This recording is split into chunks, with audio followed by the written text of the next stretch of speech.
Nearly 10 months after Israel launched a war on Hamas in Gaza, comes the biggest turning point yet. Ismail Haniyeh, the chief of Hamas, has been assassinated. Haniyeh was in Tehran to attend the inauguration of Iran's new president, Masoud Pezeshkian. While he had lived in Qatar for many years, Haniyeh had a home in Iran's capital. It was here around 2 a.m. local time that a guided missile struck the building. Hamas confirmed the news in a statement. Ismail Haniyeh, the head of the movement, died in a Zionist strike on his headquarters in Tehran after he participated in the inauguration of the new Iranian president. Iran's Revolutionary Guards also confirmed his death, saying Haniyeh's residence in Tehran was hit and he was killed along with a bodyguard.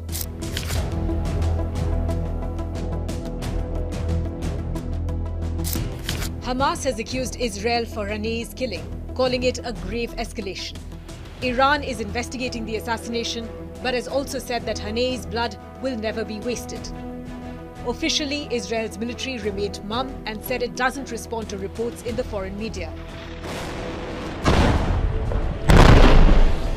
Israel has a long-standing practice of conducting secret targeted killings within Iran's borders. Israel typically doesn't comment on its operations abroad, but this attack may have followed the same pattern as an Israeli operation which targeted Iranian air defenses around its nuclear facility in Natanz in April. But Israeli Minister Amichai Eliyahu wrote on X, "This is the right way to clean the world from this filth." He said Haniyeh's death makes the world a little better. Israel had vowed to kill Ismail Haniyeh and destroy Hamas after the October 7th attack that resulted in the deaths of more than 1,000 people, mostly civilians, in Israel.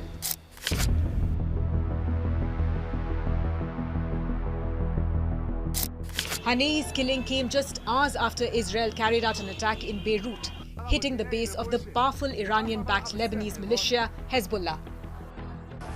The Israeli military claims it killed senior commander Fuad Shukr, describing him as the right-hand man to the Hezbollah leader. But Hezbollah has not yet confirmed it. Hezbollah has around 150,000 missiles and rockets, and it is unclear how the group will react. Having a high-profile figure targeted in its stronghold may be seen as a provocation that is too far, and a reaction is almost inevitable. The dual assassinations are heavy blows to Hamas and Hezbollah, but also raise the stakes for Iran, which backs both groups. They will fuel growing fears that a war in Gaza could spiral into a broader regional conflict.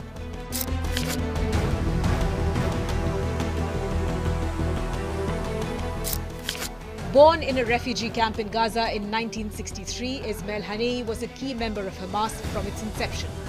He was imprisoned by Israel a number of times, and at one point he was even expelled to South Lebanon for 6 months. In 2003, he survived an assassination attempt by Israel along with Hamas's founder.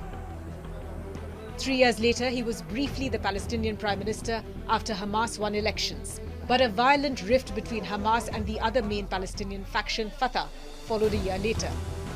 Widely regarded as a pragmatist, Haniyeh was said to have maintained good relations with other rival Palestinian groups.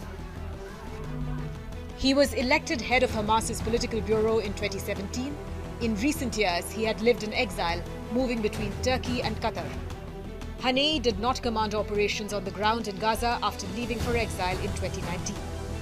He had been playing a key role in negotiations over a ceasefire deal in Gaza. 3 of Haniyeh's sons were killed in an airstrike in April. His sister was also eliminated last month. But Haniyeh had repeatedly urged Palestinians to remain steadfast. He had said his personal loss would not pressure Hamas to shift its position in negotiations.